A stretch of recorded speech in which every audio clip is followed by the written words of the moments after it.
अल कायद्याचा आंतरराष्ट्रीय पातळीवरचा कुख्यात अतिरेकी दहशतवादी अल जवाहिरी यानं काहीच कारण नसताना भारतातल्या हिजाब प्रकरणामध्ये तोंड खुपसलेलं आहे. त्याचं ते वाक्य असं आहे की जी मुस्कान ज्या मुलीनं तिथं जय बजरंग बली आणि जय श्रीरामचे नारे देत असताना अल्लाहू अकबर असे नारे दिले, असं तो व्हिडिओ आहे. आणि ह्यांनी तिचं कौतुक नोबेल वुमन म्हणून केलेलं आहे. ते ठीक आहे, अल जवाहिरीनं काय करावं हा त्याचा मुद्दा आहे. आश्चर्याची गोष्ट अशी आहे की त्या निमित्तानं परत एकदा आम्हाला काही स्वातंत्र्य नाही का? आता सध्या ती न्यायालयामध्ये तो खटला दाखल आहे. त्याच्यावरती तातडीची सुनावणी घेण्यात न्यायालयाने नकार दिलेला आहे. ज्या मुलींना परीक्षा द्यायची आहे त्यांना हिजाब काढूनच आतमध्ये जावं लागेल त्या शाळेच्या नियमाप्रमाणे. म्हणजे त्या शाळेचा जो गणवेश असेल तोच गणवेश तुम्हाला वापरावा लागेल. तुमच्या मनाप्रमाणे तुम्हाला हिजाब घालता येणार नाही. ज्या शाळा आणि महाविद्यालय हिजाब घालून तुम्हाला परीक्षा देऊ पाहतात त्यांनी द्यावं, त्याच्याबद्दल कोणी काही म्हणलेलं नाही. हे लक्षात घ्या. हा जो बुद्धिभ्रम केला जातो ना, आणि आता परत एकदा अल जवाहिरीच्या निमित्तानं या सगळ्या तथाकथित बुद्धिवंतांचं पितळ उघडं पडतं आहे. जेव्हा केव्हा हिंदुत्ववादी अतिरेकी पद्धतीनं काही वागतात, हिंसा होते, त्या वेळेला सगळे हिंदू म्हणून घेणारे, हिंदू म्हणून जन्मलेले, स्वतःला पुरोगामी समजणारे सगळे त्याचा निषेध करतात. पण ह्याच्या नेमकं उलट ज्या वेळी असा काही गोष्ट अतिरेकी कट्टरपंथीयांच्या दबावाखाली येऊन गेली जाती, त्याचा निषेध इस्लामचे बंदे अनुयायी असलेले तथाकथित स्वतःला पुरोगामी म्हणणारे म्हणजे काय म्हणता येईल त्याला, पुढारलेले सगळे जे म्हणतो आपण लेखक विचारवंत, ते ह्याचा निषेध करत नाहीत.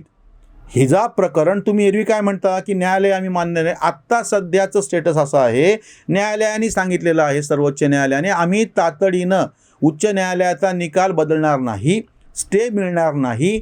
ज्यांना परीक्षा द्यायची असेल त्यांनी हिजाबच्या शिवाय परीक्षा द्यावी. मग आता हे सगळे अशी भूमिका का नाही घेत की आम्हाला न्यायालय मंजूर आहे म्हणून? जोपर्यंत न्यायालयाचा निकाल लागत नाही तोपर्यंत न्यायालयाने स्टेटस क्वो म्हणजे जी आहे तीच परिस्थिती ठेवायला सांगितली, तर आम्ही ती मान्य का नाही करत? आज अल जवाहिरीचं कारण नसताना समर्थन करायची काय गोष्ट आहे? आणि ह्याच्यामध्ये प्रत्यक्ष अभिव्यक्ती स्वातंत्र्याचा मुद्दा कुठं आला?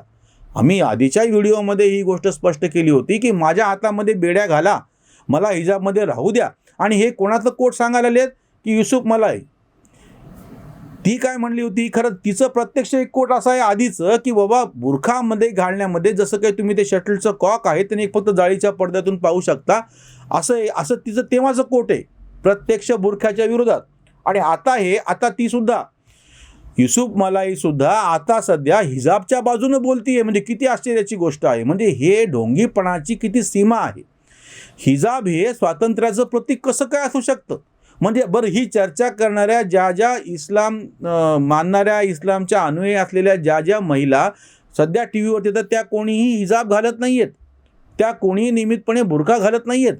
पण म्हणताना काय म्हणायचं आहे की हिजाबचं तुम्ही स्वातंत्र्य कसं आहे? आणि हे कोणाला कोट करून, कोणाच्या समर्थनार्थ? अल जवाहिरीच्या समर्थनार्थ. अल जवाहिरी जेव्हा त्या मुलीला की नोबल वुमन आहे म्हणून तिचं कौतुक करतो आणि ती कसं इस्लामची सच्ची पाईक आहे वगैरे वगैरे.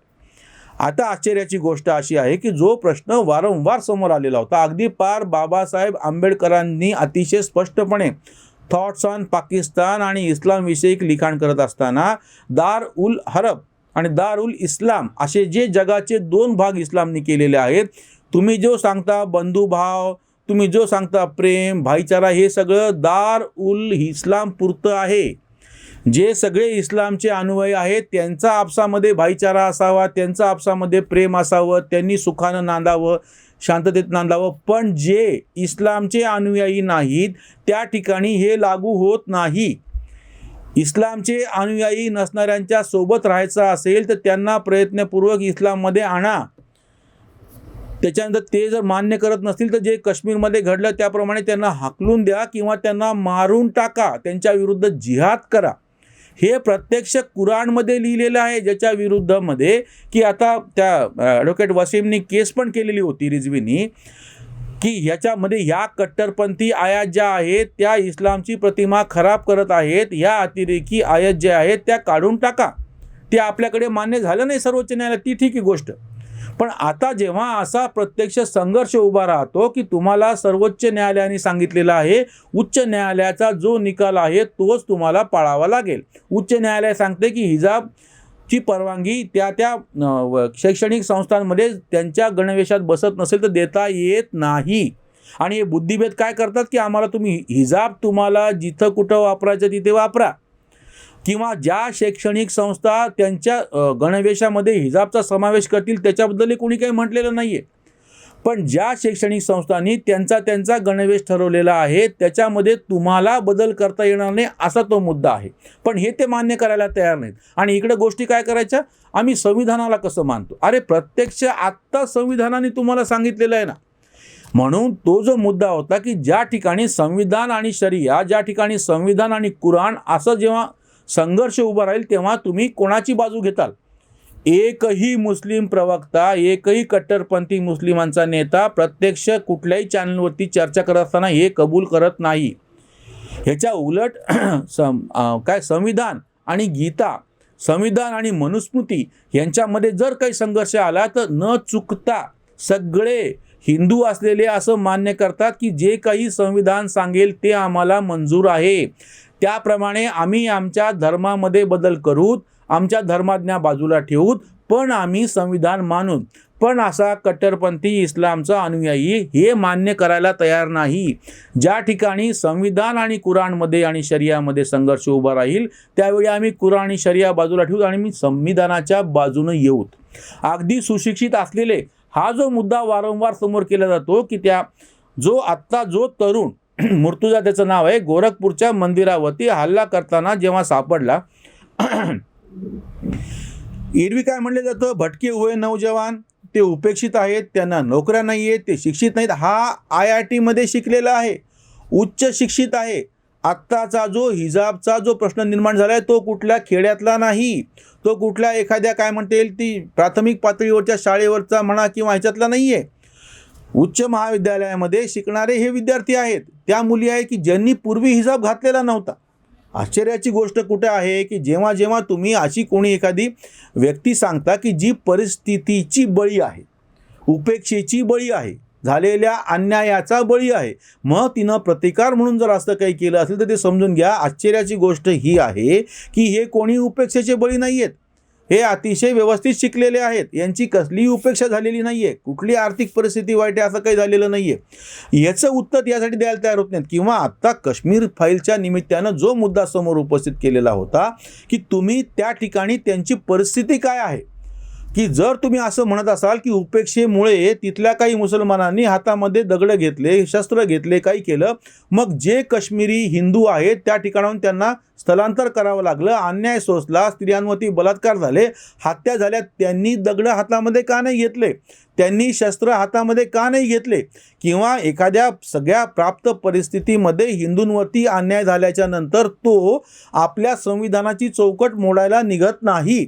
स्थानिक पातळीवरती जे काही वैर निघतं किंवा जे काही छोटे मोठे प्रसंग घडतात किंवा काही प्रसंगी हत्याकांड होतं तेव्हा त्या माणसाला प्रत्यक्ष कायद्याने त्याचा गुन्हा सिद्ध झाल्याच्या नंतर शिक्षा होते. आणि ती शिक्षा झाल्याच्या नंतर कोणी राष्ट्रपतीकडे जात नाही रात्री 2 वाजता की याची शिक्षा फाशी रद्द करा म्हणून. की ज्या दुबेचा तो जो दहशतवादी होता उत्तर प्रदेशमधला, त्याचं एन्काउंटरमध्ये गेल्याच्यानंतर त्याच्या घरच्यांनी सांगितलं घरी पण आणू नका त्याचा तिकडेच अंत्यविधी करा. पण हे जर तो इस्लामचा अनुयायी असला असता तर सगळ्यांनी गळे काढून त्याचा जनाजा काढला असता.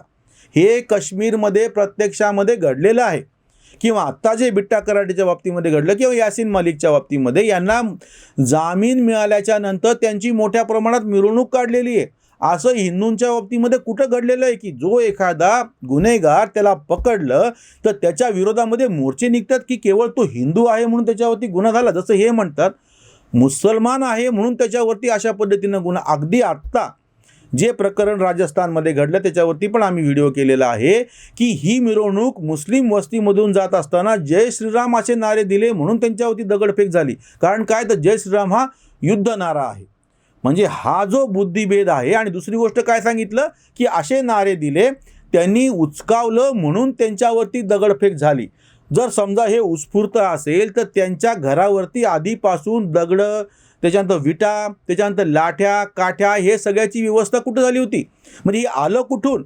जर एखाद्या दंगलीमध्ये उत्स्फूर्तपणे जर हिंसाचार म्हणजे उसळला तर आपल्याला तसं प्रत्यक्ष पुराव्यानुसार म्हणता येतं. पण या ठिकाणी दंग्याची तयारी झालेलेच पुरावे आहेत किंवा 2 दिवसापूर्वीच पॉप्युलर फ्रंट ऑफ इंडिया PFIनी इथे पोलीस प्रशासनाला पत्र लिहिलेलं आहे की ही मिरवणूक काढू देऊ नका, नाही तर दंगे होतील.